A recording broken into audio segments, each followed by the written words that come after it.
வணக்கம். இந்திய விடுதலை போராட்டத்துல பல வீராங்கனைகள் கலந்துக்கிட்டாங்க. அதுல முக்கியமான பெண்கள் அசாத்திய துணிச்சலோடு நமக்கு விடுதலை வாங்கி கொடுத்தாங்க. அதுல முதல்ல நான் ராணி வேலு நாச்சியார பத்தி பேச வந்திருக்கிறேன். ராணி வேலு நாச்சியார் அவர்கள் இந்தியாவிலேயே முதல் பெண் விடுதலை போராளி. ராணி வேலு நாச்சியார்ன்னு எப்படி இவங்களுக்கு பேர் வந்துச்சுன்னா, இவங்க சிவகங்கையுடைய அரசி. அதனால இவங்கள ராணி வேலு நாச்சியார்ன்னு கூப்பிட்டாங்க. நாச்சியார் அவர்கள் ஜான்சி ராணி வரத்துக்கு முன்னாடி 1780ல ஈஸ்ட் இந்தியா கம்பெனிய ஆயுதம் ஏந்தி எதிர்த்து போராடி அதுல வெற்றியும் பெற்றார். உங்களுக்கு ஒரு சுவாரஸ்யமான சம்பவம் சொல்றேங்க. அதாவது ஆங்கிலேயர்கள் சிவகங்கை அரண்மனைய கைப்பற்றிட்டாங்க. வேலு நாச்சியார் 8 ஆண்டுகள் போராடிக்கிட்டே இருந்தாங்க.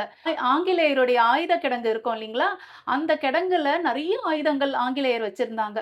நம்ப இந்தியர்கள் கிட்ட அந்த அளவுக்கு ஆயுதங்கள் இல்ல. ஆங்கிலேயருடைய ஆயுத கிடங்க எப்படியாவது அழிச்சு தீரணும்ன்ட்டு ராணி வேலு நாச்சியார் அவர்கள் அவங்களுடைய விசுவாசியான குயிலி அம்மாவ மனித வெடிகுண்டா அங்க அனுப்பிச்சாங்க. குயிலி அவர்கள் தன்னுடைய உடம்பு முழுக்க எண்ணெய ஊத்திக்கிட்டு அந்த ஆங்கிலேயருடைய ஆயுத கிடங்கு உள்ள போய் பத்த வச்சுட்டாங்க.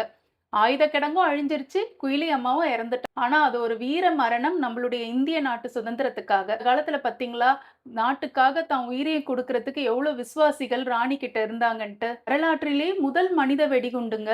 இது ரொம்ப ஒரு முக்கியமான தகவல். இந்த சம்பவத்துக்கு அப்புறமா ஆங்கிலேயர சிவகங்கை மாவட்டத்திலிருந்து வேலு நாச்சியார் அவர்கள் விரட்டிட்டாங்க.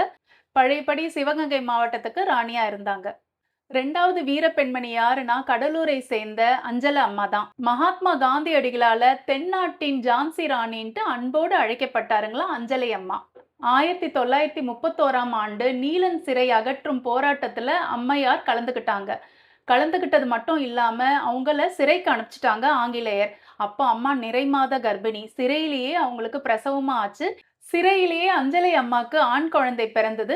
ஜெயிலிலே பிறந்ததுனால ஜெயில் வீரன்னு அவங்க அந்த குழந்தைக்கு பெயரிட்டாங்களாம். ஒரு சுவாரஸ்யமான தகவல் அஞ்சலை அம்மா பத்தி. காந்தியடிகள் கடலூருக்கு வந்திருந்தாங்க.